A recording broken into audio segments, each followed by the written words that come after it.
Game 3 ng final, sobrang higpit ng security dahil natulog si Trump sa loob ng MSG. Nanood pala ng game. Si Sham Charania naman naka-encounter pa ng Secret Service na pinatigil siya di umano.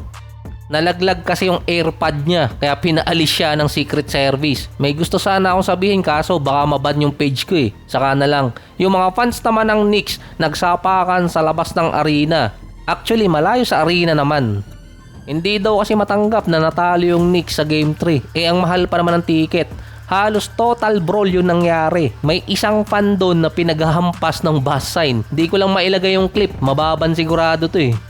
Meron din mga sinirang property sa New York. Pinag-initan pa yung isang fan na nakasuot ng San Antonio jersey. Hinabol siya ng mga fans at sinira yung jersey niya. Sabi nga ng matatanda sa Batangas kung dangang kang ulaga, alam mo ng teritoryo ng kalaban yun, magyayama ka pa. Live streamer daw kasi yun yung nagsimula ng gulo. Parang exciting pang manood ng bakbakan ng mga fans sa labas ng arena Bawat kanto may nagsusuntukan Yung mga pulis wala rin magawa, sa huli na lang ng eksena dumadating.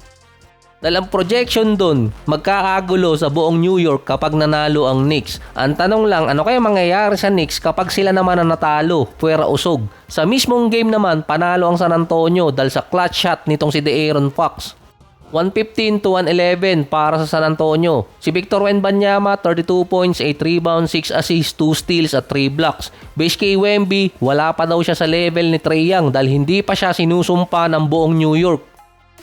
Wala na nga si Trae Young sa Atlanta Hawks, siya pa rin yung pinagmumura ng mga fans Si Coach Greg di umano ang rason kung bakit nanalo ang San Antonio. Sinabihan niya si Harper at si Castle na mga winnable game. Yung dalawang nakaraan, binigay pa nila sa Knicks. Si Castle meron 23 points, 5 rebounds at 5 assists.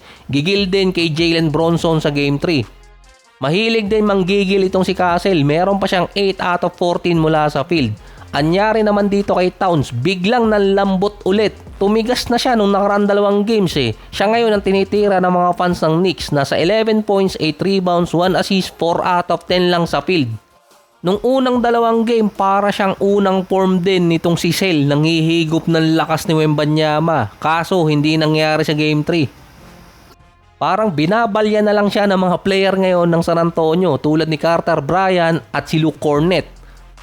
Si Jordan Clarkson na ipasok din ulit, 10 points, 3 rebounds, 4 out of 7 sa field at 2 out of 2 sa 3-point area.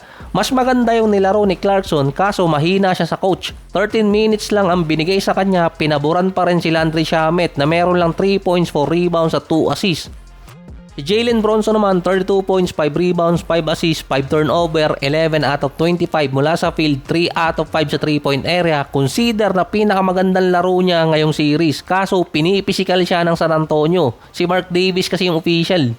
Hindi lang sanay kasi sa pisikalan pero merong mga referee na pinababayaan lang talaga yung laro.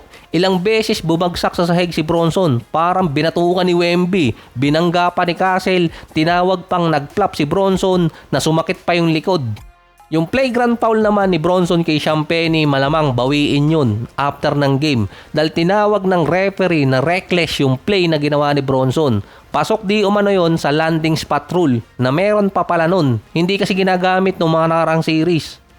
May kaparehong play kasi yun kay Josh Hart na natapakan niya yung paa ni Wemby pero walang foul. Playground talaga yon kung ibabase sa landing spot rule. Kaso palayo kasi yung paa nitong si Bronson, papalapit naman yung kay Champagnie.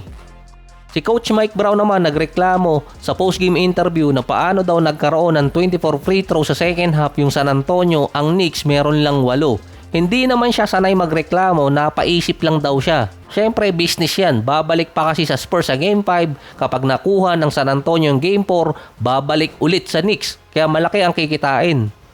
Dahil sa reklamo ni Coach Mike Brown, pinatulan tuloy siya ni Barkley, siya kasama na si Draymond Green, na bakit hindi niya matanggap na masama talaga yung laro nila sa Game 3. Nung Game 1 at Game 2, lamang din naman ang San Antonio sa free throws, pero sa Game 3, nung second half, meron lang silang 47 points.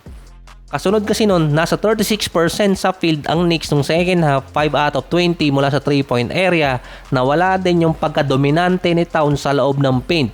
Pero lamang pa rin naman kasi sila sa buong game sa points in the paint, 46-44. Hindi rin sila nagkakalayo sa 3-point shot, 12 and 13. Parehas lang din sila ng field goal percentage mula sa behind the arc, tig 35%. Pero 46 and 45% lang din sila sa field, hindi rin nagkakalayo. Saka inamin din ni Bronson na masyado sila nakakakuha ng foul sa game. Sinalungat ni Towns, Josh Hart at ni Jalen Bronson yung sinabi ng kanilang coach na mas nakakakuha ng foul yung San Antonio. Pero sa kanila, masyado sila nakakakuha ng foul kaya nabibigyan ng free throws yung Spurs. Kaya ang resulta, ang San Antonio plus 10 sa free throw sa buong game na 25 out of 32 kontra sa Knicks na 18 out of 22. Lamang ng malaki yung Spurs sa assist 28-18. Lamang din sa turnover points ang San Antonio 21-7. Ang nilamang ng Knicks pass break 15-5 points. In short, may points si Mike Brown talaga kasi nagkatalo talaga yon sa free throws. Kaso sabi nga ni na Bronson, sila nagkamali dun. Medyo nagkagulo pa doon dahil dapat ipapasok si Harper sa isang play noong last quarter dahil kukuha ng challenge si Coach Johnson. Kaso sinita ni Mike Brown kaya hindi natuloy. Saka si Clarkson mainit sa game pero ang pinasok niya sa second unit si Shamet. Paborito kasi. Si De'Aaron Fox naman nakakuha ng clutch shot. 12 points, 3 rebounds, 8 assists, kaso 4 out of 14 sa field. Binabanatan pa rin siya ng ibang mga fans at analysts online. Nasagip niya di umano yung sarili niya dahil sa tira niya nung last quarter. Pero sa first quarter, maaga kasing nakalamang ang San Antonio 14-5 nang pumasok si Harper na maintain nila ang lamang na yon. Sabi nga sa mga comment section, ano daw masasabi ko dun kay Fox, puro lang daw ako dada. Pangsagip buhay niya yun. Kasi kung hindi niya naipasok yun at natalo ang San Antonio, buong off-season siyang babanatan ng trade rumors. At syempre, andun ako para manggatas. Sinabi rin kasi niya na pinaubayan niya sa mga batang player. Pero mostly, since bumalik siya ng conference finals, meron siyang bad game. Saka all-star siya at highest paid sa San Antonio. Kaya dapat siya mag-take over ng game. Malamang maraming magagalit dito eh. Base kasi sa Game 3 stats, sa loob ng 37 minutes na si Fox ay naglalaro sa loob, nakakascore ang San Antonio ng total na 78 points. Si Dylan Harper may total na 13 points, 9 rebounds, 4 assists, 0 turnover sa loob ng 32 minutes. Meron dong nasa 11 minutes na si Harper ang naglalaro at walang De'Aaron Fox sa loob ng field.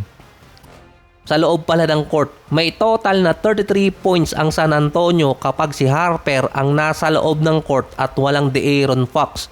Mali pala, 37 points ang San Antonio kapag si Harper ang nasa loob ng court at walang kasamang De'Aaron Fox. High tempo ang San Antonio nun. Merong 2 points per minute ang San Antonio kapag si De'Aaron Fox nasa loob ng court. Pero nasa 3 points per minute naman ang San Antonio kapag si Harper at walang Fox. Kaya nga sabi ko kanina sa post sa FB, kapag walang Fox, nakakalamang ang Spurs. Kapag bumalik siya, nakakahabol ang Knicks.